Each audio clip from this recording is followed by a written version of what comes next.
Texas Bible Minute, a weekly video where we study the Bible and try to let it say what it says. We are in week number 8 of our study of Exodus. We are now transitioning to where Moses is back. He's gotten this calling from God to be the person who God works through to lead the people out of slavery into the promised land.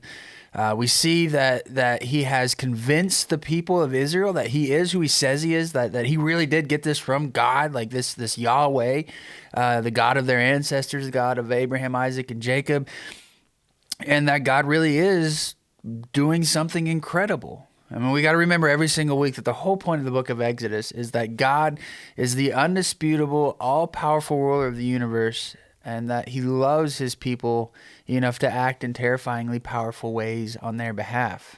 No reason other than he loves his people. And so we see that the story starts out with Moses and his brother Aaron coming back to Egypt. Aaron went out and met Moses in the wilderness on his way back, and they had the discussion. You know, I'm sure it was kind of like a really, but God was speaking to Aaron as well, Moses' brother. And so we see that he also, like God was doing something with him. It wasn't just two isolated events. God was putting the pieces together to make this thing happen. And so that's where our story picks up this week. It's starting in chapter 5, verse 1. We're going to get all the way to chapter 6, verse 1. So all that being said, let's go ahead and read our scripture.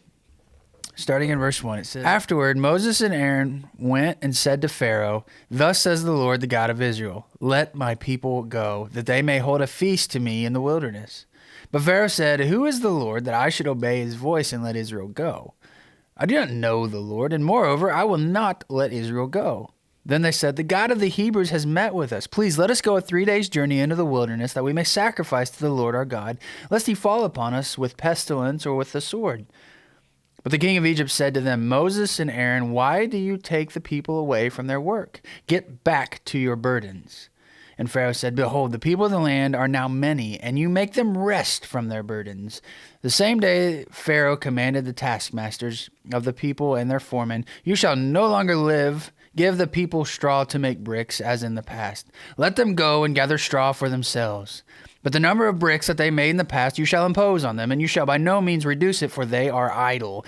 Therefore they cry, let us go and offer sacrifice to our God. Let heavier work be laid on the men, that they may labor at it and pay no regard to lying words.'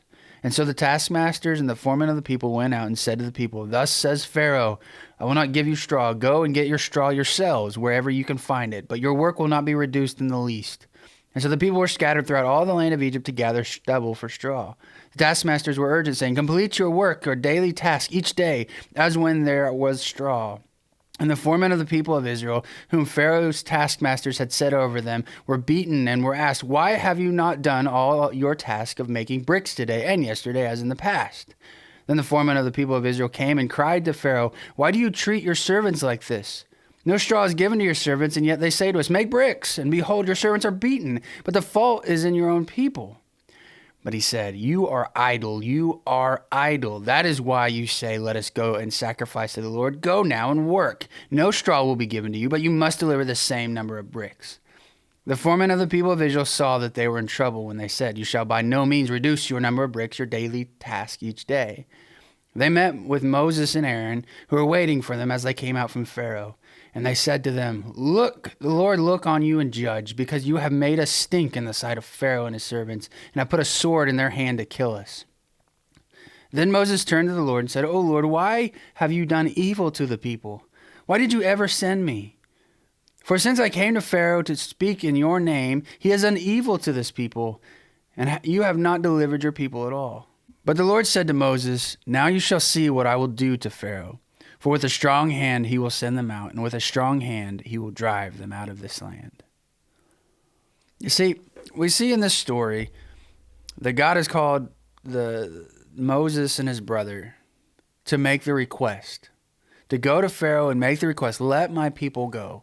Let them go out into the wilderness so that they may serve the Lord.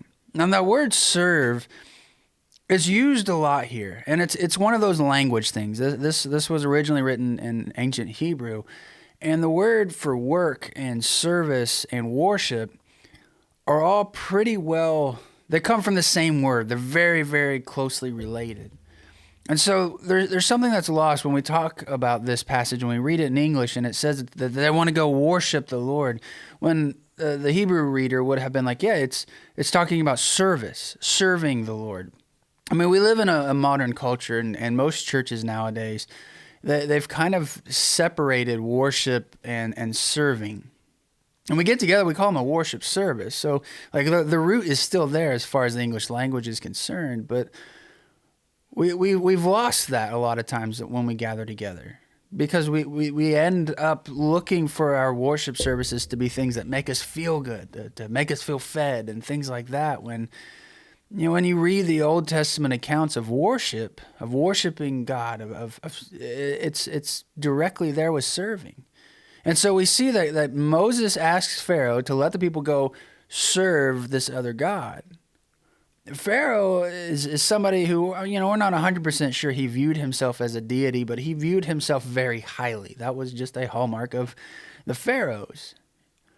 He viewed himself as the ruler, as the king, as the dominant, and those people were his. They were his, and they existed to serve him. He wasn't going to allow them to serve somebody else, deity or otherwise. They're his. And so Moses shows up and asks, like, let my people go. And Pharaoh says, no, I'm not going to let the people do the things for me for somebody else. I'm not going to let them build things for somebody else. I'm not going to let them cook things for somebody else. I'm not going to let them prepare things.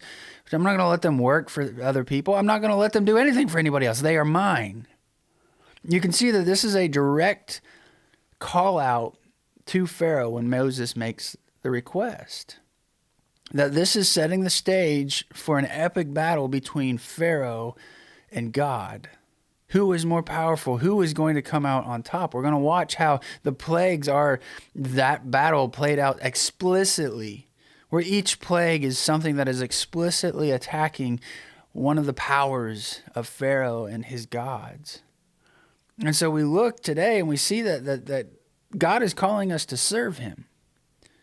And that service is actually meant to be worship. But in the same way, a lot of times when we're called to do things like that, things don't always go as smoothly, might be a good way to put it.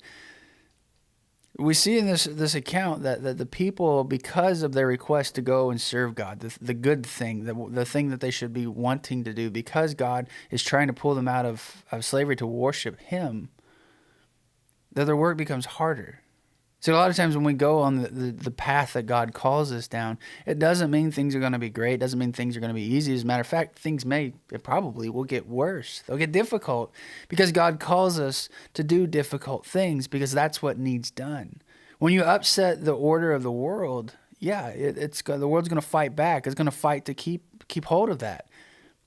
We see it played out here between Moses and Pharaoh. We see it played out at the cross between Satan and Jesus. We see it played out every single day when the good servant of the Lord, when a Christian is trying to do the right thing and the world persecutes them for it. We see it all the time. It should be no surprise to us when life gets harder when we serve God. But we have to remember in the end, it is worth it, that we have victory, that even death itself can't truly harm us. We may suffer and we won't enjoy it, but in the end, it is absolutely worth it to serve our God, to worship our God. And we see this played out in the New Testament, our parallels in the New Testament section of this lesson. We see it played out with the early church. Right? Jesus came, he went to the cross, he defeated death, he rose from the grave, he spent 40 days with his apostles, appearing to hundreds of people, and then he leaves. And you'd think that things would be smooth sailing, like death is defeated, sin is defeated, like Jesus has proved his power. The church should just roll on. But if you read the New Testament, you read Acts, you see that that's kind of the opposite of what happens. The apostles start the church in Jerusalem, and almost immediately the church itself runs into issues from within. And then we see great persecutions break out against the church, causing them to shatter. Leaders are killed. People are starving.